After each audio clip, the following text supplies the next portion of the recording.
Bonjour à toutes et à tous et bienvenue sur Grand Lille TV pour cette nouvelle édition du Rendez-vous de l'écho. Aujourd'hui, et nous sommes en compagnie de Franco Amadei. Bonjour. Bonjour. Alors, vous êtes le gérant de l'agence Présence, agence nordiste, alors spécialisée à l'origine dans l'événementiel, aujourd'hui dans la conception d'expositions.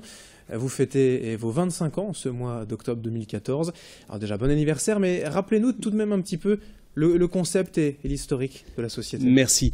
Donc une agence qui est née il y a 25 ans, complètement axée sur la communication événementielle, l'organisation d'événements, oui. Expositions, stands, congrès, colloques, et qui au fil du temps a gardé cette spécificité, mais on a développé une autre autour de la conception d'expositions, conception et réalisation d'expositions pour les musées, globalement. Aujourd'hui, l'exposition, vous travaillez avec combien de personnes, combien de collaborateurs on a une quinzaine de collaborateurs, tous dans la branche ingénierie, je dirais, d'exposition, hein, conception. Nous travaillons en France et à l'export. On travaille pas mal à l'export, enfin Belgique, Suisse, Luxembourg, Italie, Espagne. Oui, le développement s'est fait petit à petit, c'était nordiste, français, et ensuite maintenant c'est européen, quoi. C'est ça, c'est ça. On a un développement vraiment progressif. Le bouche à oreille fait beaucoup, la notoriété, la réussite de certains projets nous emmène, je dirais, vers l'export. Récemment, par exemple, nous avons été contactés par un organisme algérien qui souhaite nous voir répondre à un concours.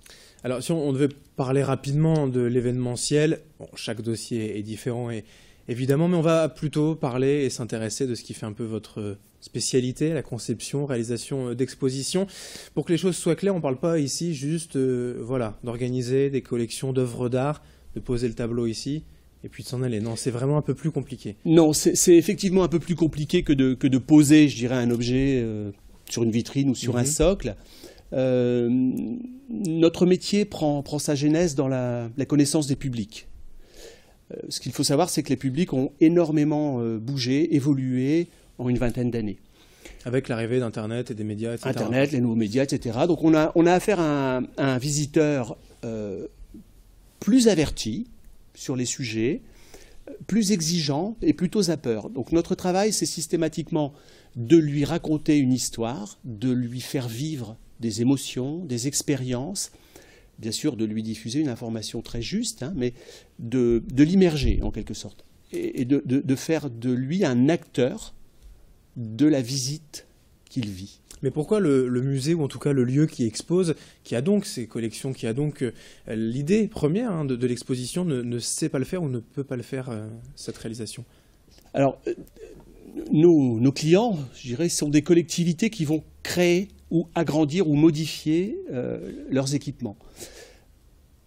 Ils nous demandent un regard extérieur et cette connaissance du public. Si je prends l'exemple, par exemple, du War Museum de Bastogne, qui est pas très loin d'ici en Belgique, à quelques kilomètres dans les Ardennes, on nous a demandé de refaire complètement un musée qui était ancien, vieillot, complètement en perte de vitesse, qui était un musée typiquement de collection militaire, et donc de le remettre au goût du jour. On a créé un équipement qui fait à peu près 3000 m², qui en 3 mois et demi a reçu 100 000 visiteurs, avec une succession de salles qui passent effectivement de la présentation d'objets remis dans leur contexte à des salles que je vais qualifier de salles d'expérience, de visite, hein, où par exemple on va vous immerger dans un théâtre automatique où vous allez revivre la bataille depuis l'intérieur, dans une salle où il fait froid, où vous êtes dans un décor de neige et de forêt,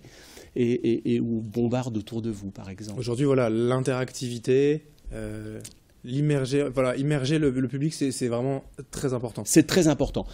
À condition, bien sûr, que l'information soit toujours validée, juste et très précise. Oui. On reste dans le monde de la culture. Donc il a fallu évoluer pour vous avec les nouvelles technologies, les écrans tactiles, voilà tout ce qu'il est possible de faire aujourd'hui techniquement. Ça nous oblige à être constamment en veille. Oui.